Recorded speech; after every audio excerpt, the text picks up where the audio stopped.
दोस्तों नमस्कार, मैं राम सूरत यादव। क्या जनता के साथ बार बार धोखा ही होता है? और हमेशा आपने देखा है कि जनता जब जब विश्वास करती है तब तब जनता को धोखा मिलता है। वो चाहे राजनीतिक पार्टियां हों, चाहे सत्ता में पहुंचने वाली पार्टियां हों, किस तरीके से जनता को बहुत सारे सपने दिखा करके, बहुत सारे वादे करके, लेकिन जब सत्ता में पहुंच जाते हैं तब उनसे जनता को निराशा मिलती है, धोखा मिलता है। जनता के साथ कोई भी जो है अपने वादों पे खरा नहीं उतरता। लेकिन सवाल तब और बढ़ जाता है जब जनता के साथ न्यायपालिका से जो है उम्मीदें कम हो जाएं, या न्यायपालिका पर उम्मीद जिस तरीके से जनता लगाती है वहां से भी जनता को निराशा हाथ लगे। तब आप समझ लीजिए कि जनता के साथ अब कहां पे जो है उनके साथ अच्छा होगा। ये सोचना बहुत ही बड़ा विषय है। और आज हम इसी पर बहुत बड़ा सच का खुलासा करेंगे कि बार बार राजनीतिक पार्टियों के द्वारा तो जनता को निराश किया जाता रहा, उनके साथ छल और धोखा किया जाता रहा। लेकिन कुछ समय पहले से लेकर के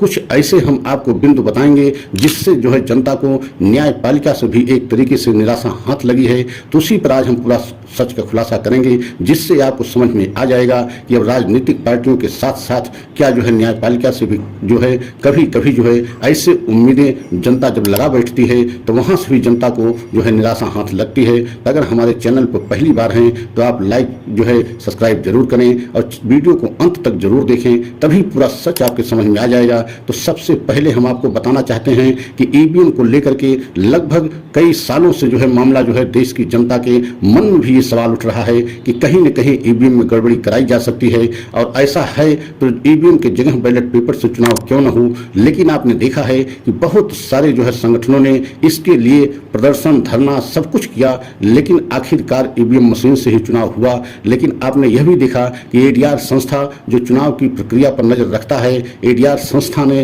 जो है सुप्रीम कोर्ट में याचिका दाखिल करके यहां तक मांग किया था कि अगर जो है ईवीएम से ही चुनाव कराया जा सकता है, ईवीएम को नहीं हटाया जा सकता है, तो कम से कम इतना तो किया जाना चाहिए कि ईवीएम के साथ जो वीवीपैट मशीन लगाई गई है उससे जो पर्ची निकलती है उन सभी पर्चियों की भी गणना होनी चाहिए। जिस तरीके से ईवीएम में पड़े वोटों की गणना होती है उसी तरीके से जो है वीवीपैट से निकलने वाली सभी पर्चियों की गणना होनी चाहिए। लेकिन आपने देखा है कि अभी एक महीने पहले ही किस तरीके से पूरे देश की जनता का एक तरीके से उम्मीद बढ़ गई थी कि सुप्रीम कोर्ट से कोई न कोई बड़ा फैसला आएगा और वीवीपैट से निकलने वाली पर्चियों की गणना कराई जाएगी। लेकिन आपने देखा है कि वहां से देश की जनता को निराशा हाथ लगी और सुप्रीम कोर्ट ने भी इस बात को मानने से इनकार कर दिया कि वीवीपैट से निकलने वाली पर्चियों की भी गणना होगी। तो आप समझ सकते हैं कि जनता को कितना बड़ा वहां से निराशा हाथ लगी। और उसके बाद अभी आपने देखा है कि किस तरीके से चुनाव आयोग के द्वारा 11 दिन के बाद जो है आंकड़ा जारी किया गया था,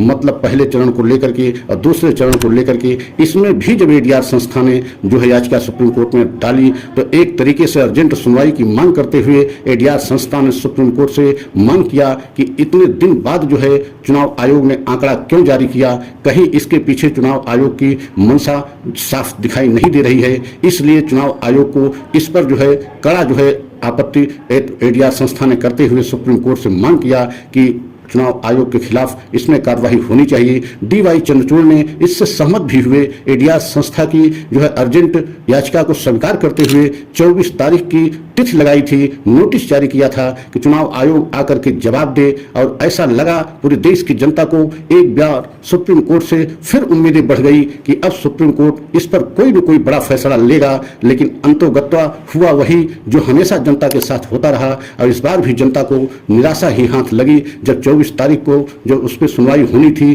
तो सुनवाई एक तरीके से जो हुआ उस पर कोई ऐसा फैसला नहीं आया कि जिससे जनता की उम्मीदें न्यायपालिका के प्रति बढ़े। और वह एक तरीके से याचिका खारिज भी नहीं की गई, लेकिन उस पर चुनाव आयोग को बड़ी राहत देते हुए जो है सुप्रीम कोर्ट ने कह दिया कि इस समय चुनाव के बीच हम किसी तरीके से उसमें बाधा नहीं डाल सकते, क्योंकि चुनाव प्रक्रिया अब जो है जिस तरीके से चल रही है उसमें सुप्रीम कोर्ट किसी तरीके से बाधा नहीं डाल सकती। तो आप समझ सकते हैं कि जनता को बार बार जो है सुप्रीम कोर्ट से जब जब उम्मीद बढ़ती है कि अब कोई न कोई ऐतिहासिक फैसला जो है आएगा, लेकिन उसके बाद ऐसा जो है उम्मीदें जनता की वहां से भी एक तरीके से निराश हो जाती हैं, जिससे जनता को लगता लगता है कि जनता जब जब कहीं उम्मीद करती है, वो चाहे सत्ता पक्ष के जो है उस पर उम्मीद करे या जो न्यायपालिका पर उम्मीद करे या किसी एजेंसी पर उम्मीद करे, कहीं जो है जनता जब उम्मीद करती है तो जनता को बार बार जो है निराशा हाथ क्यों लगती है? क्या जनता के साथ हमेशा छल, धोखा और विश्वासघात ही होता है?